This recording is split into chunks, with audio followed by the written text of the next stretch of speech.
अगर आप किसी की बहन बेटी की इज्जत नहीं कर सकते हैं तो आपकी भी बहन बेटी की कोई इज्जत नहीं करेगा। जिन गंदी नजरों से आप किसी को देख रहे हैं उसी गंदी नजर से आपकी भी बहन बेटी को कोई देखेगा। कि आसमान की तरफ देख के थूकोगे तो जो थूक फेंक रहे हो वो किसी और पे नहीं करना, एक ना एक वक्त आपके ही दिन, एक ना एक दिन आपके चेहरे पे ही गिरेगा। सर आपकी क्लास इतनी महंगी है इसलिए मैं टेलीग्राम पे परचेज कर लिया हूँ सस्ते में। बिल्कुल कर ले भाई, पर दो चीज हमेशा ध्यान रखियो। एक तो जो टेलीग्राम वाले होते हैं इनकी हम जैसे जैसे हमें पता चलता रहता है हम डिलीट भी कराते रहते हैं। दूसरी चीज, बहुत सारे बच्चे ये कहते हैं कि भाई हम अगर सस्ती कहीं से दूसरी जगह पायरेसी खरीद ही रहे हैं तो उसमें दिक्कत क्या है। तो मेरे भाई एक बात आपको अपनी नियत में आज नहीं तो कल, कल नहीं तो परसों बैठानी पड़ेगी।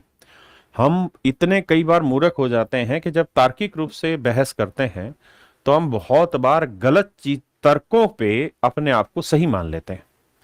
मेरे भाई अगर आप ये कह रहे हैं कि हम फ्रॉड तरीके से, पायरेटेड तरीके से किसी का बैच टेलीग्राम पे परचेज कर रहे हैं तो उसमें बुरा क्या है, तो एग्जैक्टली अगर कोई आपकी जेब काट ले तो उसमें बुरा क्या है। भाई आप तो उसे अपनी जेब से दे नहीं रहे, उसने काट ली तो बुरा क्या है। अगर आपके घर में मां बहन कोई रास्ते पे जा रही हो, उसने एक सोने की चेन पहनी हो और कोई आभूषण और पीछे से कोई मोटरसाइकिल पे आए और उस चेन को पाड़ के ले जाए तो उसमें बुरा क्या है, क्योंकि आपके तर्क के हिसाब से तो कुछ बुरा ही नहीं है।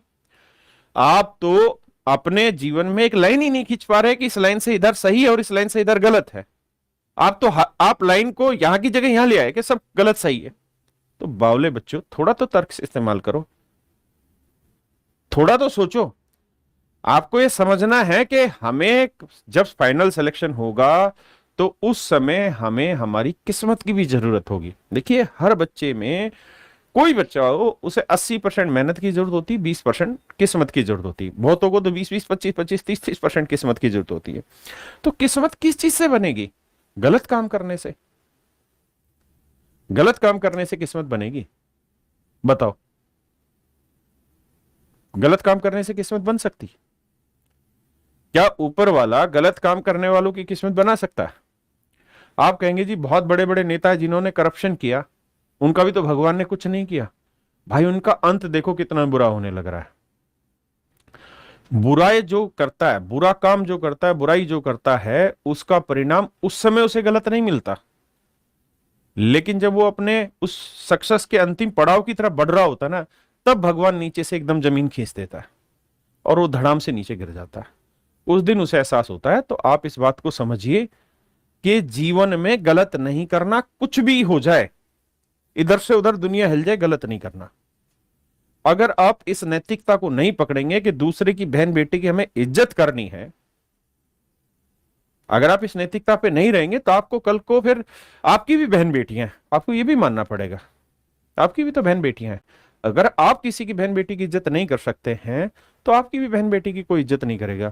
जिन गंदी नजरों से आप किसी को देख रहे हैं उसी गंदी नजर से आपकी भी बहन बेटी को कोई देखेगा। जो व्यवहार आप करेंगे ना, विश्वास मानिए वही व्यवहार आपके साथ भी होगा।